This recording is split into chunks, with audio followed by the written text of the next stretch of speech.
So, moving to Latin America is pretty simple. All you need is a bulletproof vest 24/7, security willing to risk their life for you, your family's inheritance, and some corrupted officials that are willing to do anything for you in exchange for a beer. That is how we cheers in Latin America.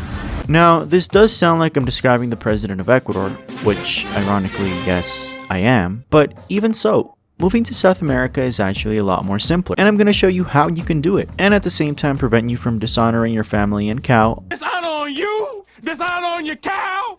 On a trip to a third world continent. You can't say third world. Shut up. This is my channel, and I live in a free third world country. So deciding to move to Latin America, I know from personal experience, is a tough choice. It requires a lot of research, thinking, and in some cases, even one night out with your friends getting white girl wasted. Making a decision of this magnitude requires you to analyze the pros and cons.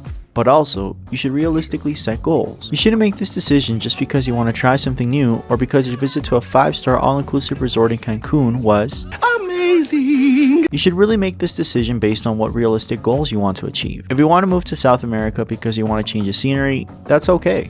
But research the type of scenery you're getting yourself into. You should be very specific in broadening your research to cities, towns, and villages, not only countries. Trust me. Even though you're moving to a new country, each city in Latin America is completely different. Cities vary a lot. Everything from the type of food, radio station, and even possible mating partners is different. That's why your research should be very open and broad. Don't only choose a country, choose a city in the country, if you know what I mean. Next, you should really focus on work.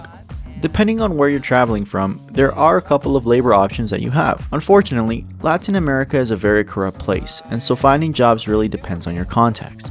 For locals, finding a job is so tough that you have professionals with PhDs working at McDonald's. They're forced to take these jobs because the real jobs they are actually qualified and prepared for were given to someone's cousin or the friend of their friend. So, if you're looking to work in South America, I highly suggest you prepare beforehand and maybe link up with some places that are willing to offer you a job before you move. I can recommend looking into the ESL market. In Latin America, the education system is dog shit, to say the least. So, if a foreigner is willing to come in and work like a Chinese child, if you know what I mean, companies are more than happy to offer you a job as an ESL teacher. Now, you may be thinking, well, that sounds a bit anti-humanitarian. And yes, it's Latin America. Human rights unfortunately take a backseat here. Are there any human rights abuses? Yes.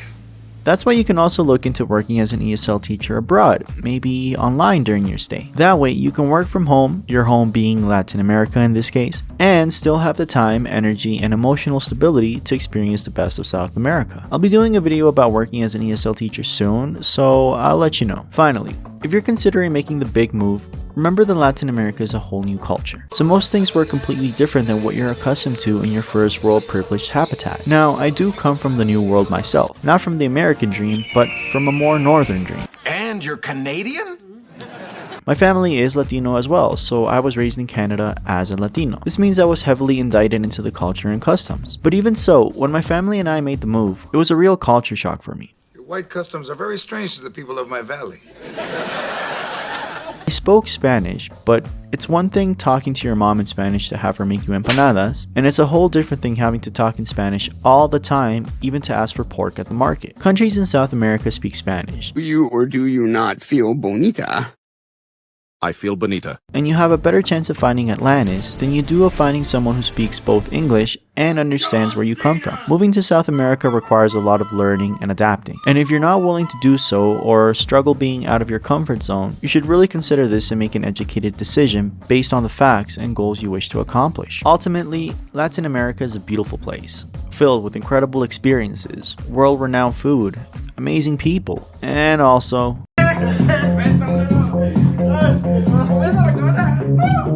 so before you make the decision, I recommend researching. Research like you're looking for the cure to AIDS or trying to find El Dorado, because trust me, there are amazing places here. If that weren't the case, I wouldn't have permanently moved here 10 years ago.